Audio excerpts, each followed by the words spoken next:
I was going to comment on inclusion and taking it sort of down from a cosmic level to a very personal level. I have the privilege of being a hospital chaplain, as some of you know. And what I find there is how strict things become.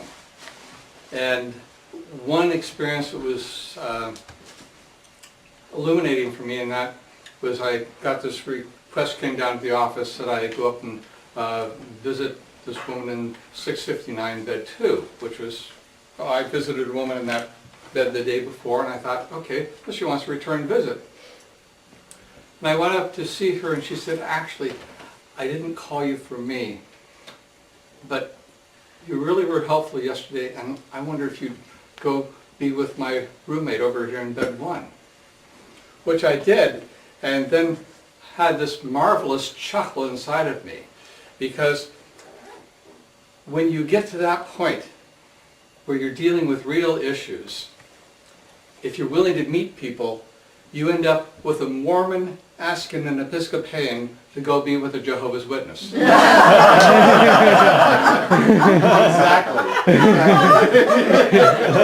Yes. And those opportunities, that's what I find, is those opportunities are there all the time if we will look for those commonalities to build those bridges with people that we think have it all screwed up. But if we go down to the level of their common humanity and meet them with compassion, then all those divisions that we create melt away. And but it was a great experience for me. At the time, I was pretty much an evangelical in my own orientation, but I went out of the room shaking my head and saying, well, God, I think they got it sort of screwed up, but you don't seem to care. Right. and that was actually one of those transformational moments where I said, maybe I should spend my time caring about the things that God cares about and let the rest of it go. At any point in this three-way triangle, any one of you could have blocked the energy. Yes. You could have, as soon as you walked in, a woman says, "I'm a Mormon." Okay, well, I got to, you got to find a Mormon because and I don't do Mormon, right? Or any one of you could have checked out of the process, but what you did is keep the energy moving. Mm-hmm. I assume that you are aware of Larry Dossey's work. You know Larry. Mm-hmm.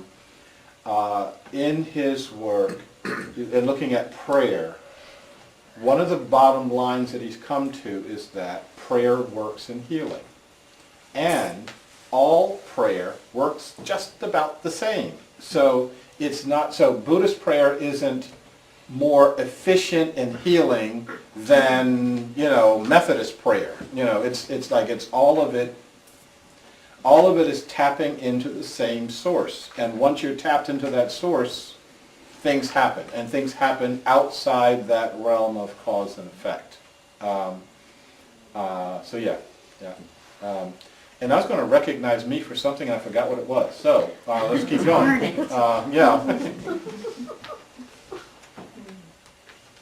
Somebody say something before I remember. I'm interested in hearing either of you speak about Sam Harris's book, The End of Faith. Are you familiar with that?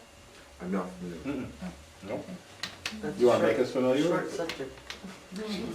He's basically saying that the time has come for us to basically not allow any conversation that relies on something that can't be proven, so that people are using religion as opposed to spirituality as their right to lord it over somebody else, or their right to kill people, or their right to do all kinds of things. And that just in general in society we need to find a way to just stop that. No, period. Well, and I think the title, The End of Faith, was to get attention for people to read the book. Didn't work with you guys evidently. Well, one book that I have been reading, I haven't finished it yet, is an interesting book that's called Atheist Spirituality. And it's really kind of like torquing my, both my brain and my heart around.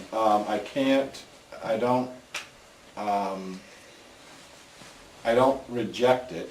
I don't accept it. I'm just kind of like still working with these concepts. It's interesting stuff there.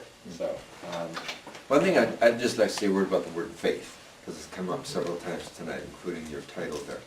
You know, the real meaning of the word faith, certainly in the Gospels, is trust. It's not about belief in a system. That came later, again, 4th century.